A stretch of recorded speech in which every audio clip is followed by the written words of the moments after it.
I'll start from where Sanjeev left. Now people give compliment that you are visionary, and yesterday, in fact, one of friends here said 15 years ago he met and there's a vision that I executed. I was tempted to accept the compliment, but let me present both sides of the story.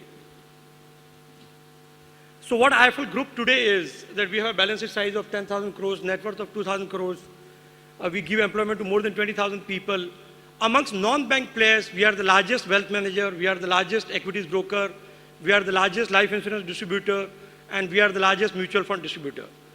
We are known for our research, and in 1994-95, I could see that economy was opening up post Manmohan Singh's reforms, and in a developing state of economy, financial services grew at say 1.8 times or 2 times the GDP.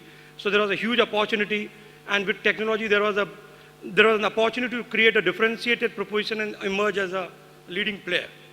So that sounds like a perfect vision, which is executed right from beginning. We started the research, which is the heart of our financial services, forward integrated into transaction space, and then did de-risking and diversifying into various streams of financial services, remaining focused on financial services.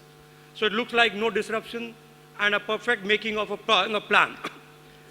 But I won't be honest if I say that. That's not the truth. Let me take you through the truth.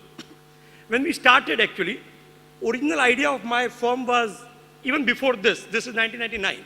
We started in 1995. I'd worked with levers, and in levers I worked closely with McKinsey. And I liked the respect they commanded without any responsibility to run the business. And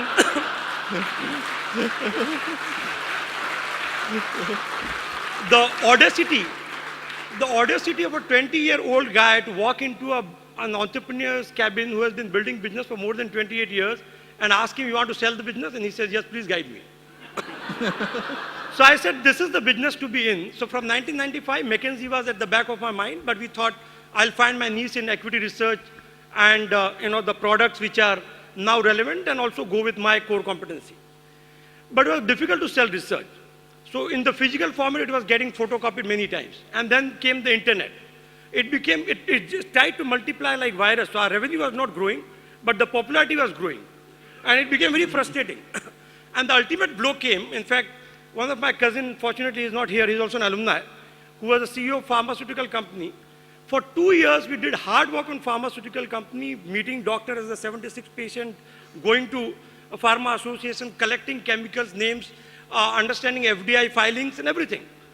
And then I thought that my cousin, who's the CEO of pharma, is the first customer. So I talked, one Saturday he came to my office. I said, this is a great report that we made. He said, okay. But we have all this information already with us, but why don't you meet my finance director? And at the same time, there's a courier landed, a friend of mine who used to work with Jardin, had sent report on auto sector, and by mistake, the dispatch clerk would have sent 2 copies. So you open, you got 2 copies, can I take one? So I said, if anything is free, then Indians love it. And my colleague said that, okay, let's go legally after them, sue them who are copying our report. I said, it's not going to work, because in India, legal system is foolproof. I mean, it won't deliver you anything. So we said, if information wants to be free, let's make it free. And that time, our revenue was 1 crore rupees and 15 to 20 lakh rupees was profit. But we needed some money, and several friends here contributed 2 lakh rupees and 5 lakh rupees, and some of them made good money on that. So we ran an ad. In fact, it was very heartening, because a friend of mine yesterday here said that his 5 lakh rupees became 1.7 crores, so that was very good, but he sold in time. And as a promoter, you can't sell, you have to continue, but I'll talk about that later. So we ran this ad in newspaper, negotiated rate of 10,000 rupees in Business Standard, a quarter-page ad.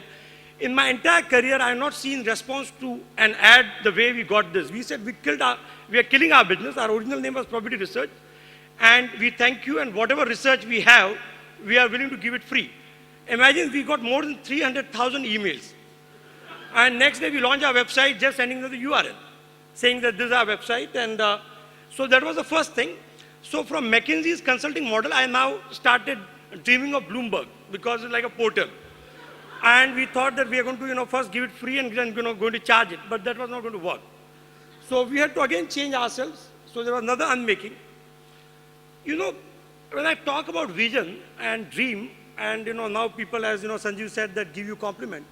The problem with vision is that, entrepreneurs, when they are accomplished and successful, that is the time they ask to articulate their vision. So it's 90% hindsight and 10% foresight. You don't ask a startup that what your vision is. So, now, being a broker was no part of my vision or dream. In fact, it was against my family values also, because my father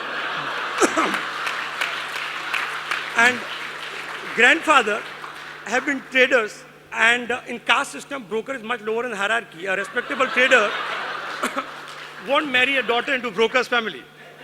But we realize that people don't want to pay for information, but they pay for brokerage. And brokerage then, meets the cost of information. So we want to do something different. And that time, the broking was confined to large cities. There was no technology. Brokerage rates were very high. And so we thought that if Morgan Stanley or those Alliance Capital, if they place an order for 100,000 shares, or a small Murugan places an order for 100 shares, if there are 1,000 orders like that, cost online is the same. And how much the brokerage rate will come down? So we thought it may come down to 5 paisa. So we said, why don't take a giant leap and just say straight 5 paisa?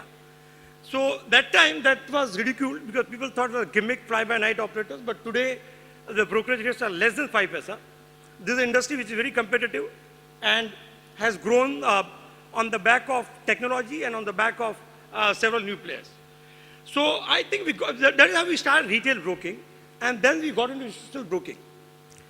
Now, foreign banks used to own the brokerages, and they used to pay over the top. So there was a CLSA, there was 10 years running the leading foreign broker. And all those people are getting so much of bonuses that likes of Morgan Stanley and Merrill Lynch could not poach those people. And we saw an opportunity because many of them are my friends. And I realized that they were in their 35, 40, and they were getting frustrated because they had done well in life, but there was nowhere to go. So they had hit the glass ceiling. And so we offered them equity, and we said, let's build something together, and probably we can share the wealth, and that worked. And today, we are one of the leading institutional research as well as brokerage. In the last 5, 6 years, we've built a very good franchise there.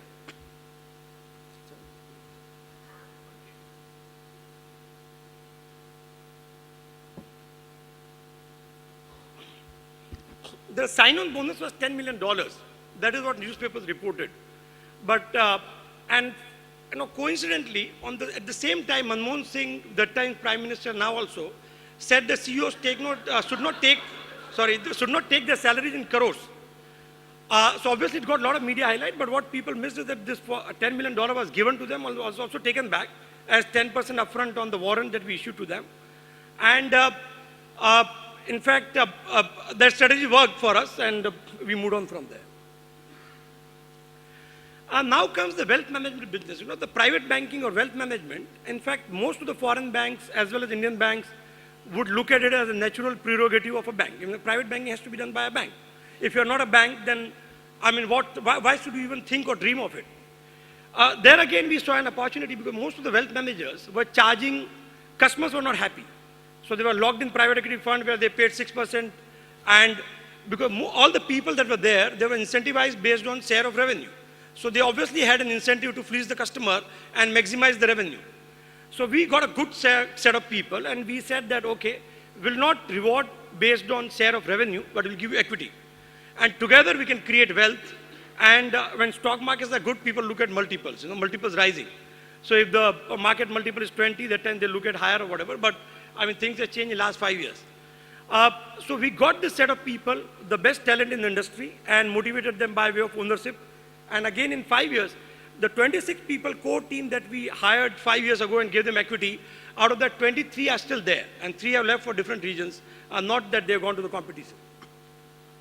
Now we are, again, one of the largest players in the entire industry, and as I said, amongst non-banks, we are the largest with 36,000 crores of assets under advice. I would have become broker, but life insurance was something which is selling life insurance. Again, I'll tell you what my father used to talk about it. They say that if you are unmarried man, then you'll be chased by unmarried girls' fathers, and if you're a married man, then you'll be chased by life insurance agents. This is not a product that anybody calls and says that we want to buy life insurance. And this is typically sold by individual agents and banks who leverage their relationship, or whatever you understand. They just try and use their relationship to sell you or chitka 1 or 2 product kind of a thing. But We had to get into this because circa 2001, 2002, we were in a bit of financial distress actually because the markets were not doing well after Ketan Parekh's scam. The volumes had tanked and there was desperate need for cash. And fortunately, IPRU Sikha she knew us and she had some confidence. So that some money was given as a front to set up this business, which was just about a crore or a little over that. We built this business. I mean, it took us a lot of effort. But let me tell you, first 1 month, we hired 50 people. 0 policies were sold. Second month, again, not a single policy was sold. Then me and my partner, Venkat, we went out on a few sales calls ourselves and understood what insurance business is. And after that, this business never looked back. And in 4 or 5 years' time, in fact, at one point in time, we were almost 9 to 10% of ICICI Prudential's business. And then we became a broker, and now we represent all the companies. In 2008, we raised capital, and other businesses did not require capital. So we obviously had to get into NBFC. Again, this was supposed to be a joint venture with a big American firm, but they backed out because of the subprime crisis, and we had to do this business ourselves. We built this franchise also, and I'm happy that in the last 7 years, the business has been growing steadily, and so we move on. So I think this has been the story till now, but it's not over. I think if we meet a few years later, there'll be a few more slides in this. Thank you. I would like to, at this stage, invite up Mr. Sanjeev Iyer onto the stage to present the gift to all our panel speakers. Sanjeev, are you around?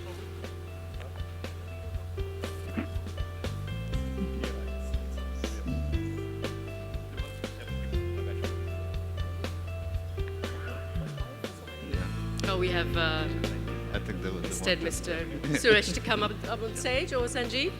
One of the alumni who are on the organizing committee. Fantastic.